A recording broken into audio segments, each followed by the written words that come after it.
si Benilda Bernales. Isa po akong endometrial cancer survivor. Ma'am Benilda, paano mo unang nakilala ang Muravel Spirulina? Sometimes po nung March, tinawagan po ako ng dati kong boss. Dati ko pong kasamahan sa ibang company na nagdadala ng kagaya ng product. At sinabihan niya ako may bago daw business. Sino po ang nagpakilala sa inyo sa Muravel Spirulina? Si Ma'am Barbara Santos. Si Ma'am Barbara po Santos. Saan niyo po ito unang narinig? Sa kanya, sir. Sa kanya, tinawagan po ba kayo sa cellphone? O, tinawagan niya po ako, sir. Nakipagkita siya sa akin. Okay. Kakain daw kami, sir. Ayun, in-invite ka pala. So, ano ang nagtulak naman sa iyo para subukan ang produktong ito? Unang-una, kasi yung produkto na sinabi niya, dati ko nang ginagamit yung kagaya ng produkto ng Muravel, kaya hindi na ako nagdalawang isip. Pangalawa, kilala ko naman talaga siya. Mayroon ka na bang dating sakit kaya ito lalong nahimok ka na muling gamitin o inumin? Oo, isa akong cancer survivor. So, ibig sabihin, ang karanasan mo bilang cancer survivor, ito ba nakatulong sa iyo noong panahon ikaw ay umiinom? Yes po. Sa ngayon, nasa 14 years na akong survivor ng cancer. Spirulina lang ang aking ginagamit. So, sa iyong unang pag-inom, anong unang naramdaman mo nung unang inumin mo ang Muravel Spirulina? Magaan lang sa katawan. May pagbabago ka bang naramdaman sa pakiramdam mo? Dahil siguro sasanay na akong minom ng spirulina, basta magaan lang siya, tapos masaya lang. Parang feeling mo, masaya lang yung chill-chill lang. Mga ilang tablet ba ang iniinom mo bilang cancer survivor? Bilang cancer survivor at isa ako sa nagsishare ng products na to, hindi ako actually nagbibilang kung ilan. Pero pagka meron akong nararamdamang iba, tinataasan ko yung iniinom ko. Pero minimum ko na yung mga 30 tablets a day. Ibig sabihin talagang nasa megadose, no? Oo, megadose talaga. Kasi yung alam ko, ang standard na pag-inom to, kung wala kang sakit, more or less nasa mga 5 to 10 tablet a day, tama ba? Oo. So once na ikaw ay may sakit, na katulad na sinasabi mo, naging cancerous yan, talagang dapat ang inumin mo marami. More than to, sabi nga natin, 30 tablet, tama ba? Yes po. So, sa loob ng ilang araw o linggo na paggamit mo, napansin ka pa ba na pagbabago ngayon sa yung naging sakit?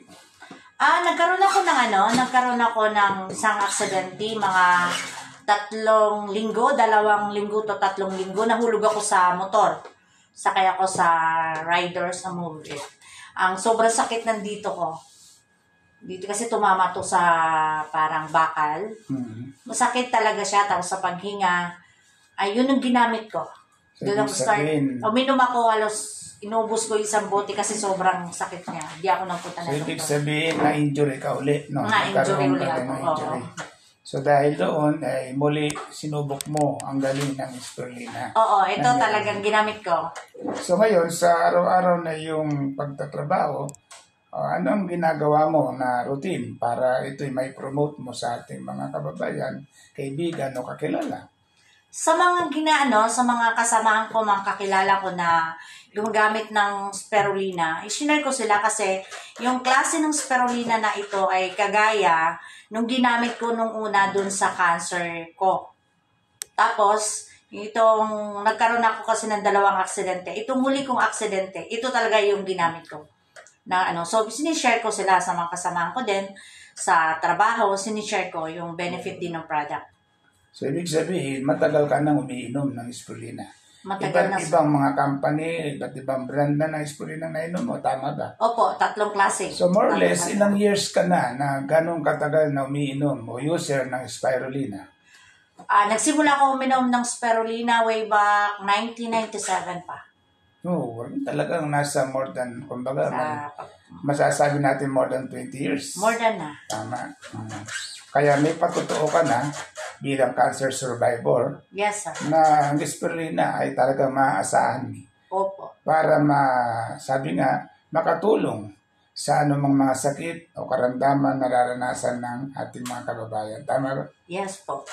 So, may mga mahal ka ba sa buhay na gusto mong kausapin na, i-recommenda ito, inumin nila, para lalong sila ay makasubok din ng naramdaman mo na ginhawa ngayon. Opo, sir. At saka actually, lahat naman po ng family ko gumagamit nito. Family ko sa side ng asawa ko, sa side ko gumagamit ng produkto ko. So, ibig sabihin, dahil sa sinabi mong yan, ikaw ay magiging lifetime user ba ng ating spirulina? Opo, yan ang gamit ko. Yan ang buhay ko. Ang spirulina po sa akin ay pagkain, supplement, negosyo, at saka service to God. Yon. So maraming salamat sa binahagi mong kaalaman at karanasan sa harap ng ating mga viewers. At salamat din na ikaw mismo ay napatunayan mo na may bisa pala ang produkto ng Neuravel Spirulina. Yes, sir. Totoo po yan. Thank you very much. Good morning po sa inyong lahat. Ako si Lucela Sasota or Sheila kung tawagin nila. Ano na po ako ngayon? 66. Saan? Tiga ano po ako? Tiga Mandaluyong pero sa labas po yun. Hindi sa loob. Hindi na ako tinatanggap sa loob. Ma'am Sheila, paano mo unang nakilala ang Neuravel Spirulina? Bali ano po? Tinawagan na po hindi po tawag, may message akong nakita sa cellphone ko nung paggising ko ng umaga na ibinabalita po ni Ma'am Benilda Bernales na mag-o-open ang isang company. So sino po yung naka-recruit sa inyo o nakapag-convince sa inyo? Ma'am Benilda Bernales po, yung bali upline ko po. Si Ma'am Benilda. Siya po yatang director na yun, sa Opo. Neuravel. So, sa kanino po narinig ang about Neuravel Spirulina? Opo. So, ano naman ang nagtulak sa iyo para subukan ang produktong ito? Unang-una, yung pong kitaan siguro kasi way back po nung nag-spirulina din kami nung mga nakaraan, maganda po yung income na nakukuha po namin.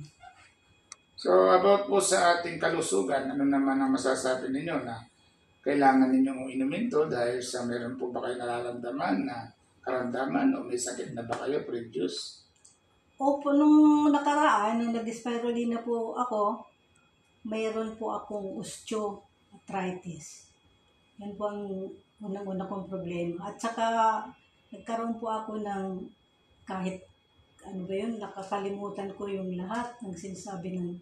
Parang dementia po? Oo, yun, parang gano'n. So, ibig sabihin, ano po ang naging naramdaman nyo nung kayo unang minom ng spirulina ng Neuravel? Itong pag-inom ko po ng Neuravel ngayon, parang nung una, kasi excited po akong uminom, ininom ko po siya ng 10 tablets, yung 3 times a day. So, 30 tableta po sa isang araw ang Opo. iniinom ninyo. So, ano pong napansin nyo sa pag-inom nyo ng 30 tablet sa isang araw? Bali po, nung pagdating ng gabi, ang sarap ng tulog ko. Dati, mga 7 oras lang nagtutulog. Pero ngayon, umabot po ng 8. Basta 8 po. Hindi po siya So, ang ibig sabihin mentally, sumarap yung tulog natin. Opo. Physically po, malakas po ba ang katawan natin? Opo, malakas na malakas. Emotionally, tayo po ba laging pagod o feeling stress? Yun, gano'n yun. Ayan. So, yun po ba nawala? Kumbaga, Nawala po. nakarecover kayo doon sa Opo. mga ganun. So, paano nyo po sinasama ngayon ang spirulina sa inyong routine araw-araw? Ay talagang pinaglalaanan ko po siya ng oras. Kung dati lang ako sa mga trabahong bahay, binigyan ko na po siya talaga ng sariling oras para may po ako, na may ko sa mga kaibigan ko, sa mga kakilala. Ganun po. Ano po ang masasabi natin nagustuhan nyo sa Neuravel Spirulina compared sa other brand ng Spirulina? Unang-una, nung kinain ko po siya, may naramdaman po akong kakaiba po yung lasa niya. Ang sarap. Masarap po. Opo. So, sa feeling nyo po ba, high ang quality ng Spirulina ng Neuravel? Opo, parang katulad din po nung dating ginamit namin noon. Kasi po, alam naman natin, pag ang high quality, gaya ng alam natin na ang Spirulina platensis po, yun ang pinaka-high grade. So, yun ang tinatawag na highly efficient na mga produkto ng Spirulina. Yan po ba yung nararamdaman natin pag uminom tayo ng Neuravel? Opo. Opo.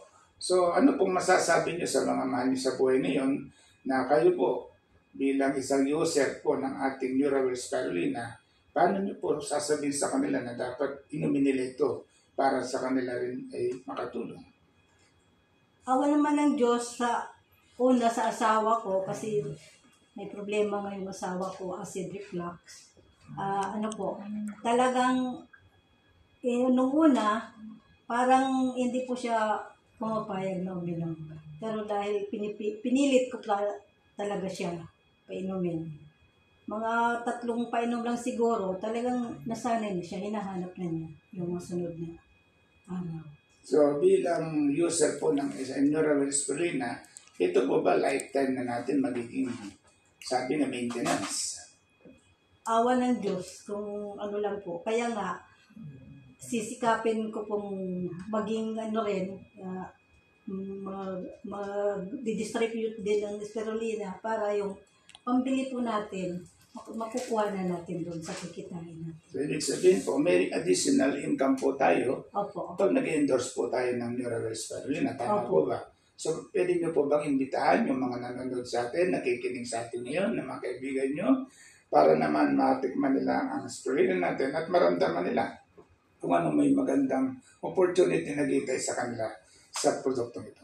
Opo, mga kaibigan ko, mga kamag-anak, kung gusto niyo pong maging huwag naman natin sabihin na talagang doon yayaman tayo. Yung magkaroon lang po tayo ng parang nakahandang pambili kahit ng pang-maintenance natin, napakalaking bagay na po siya.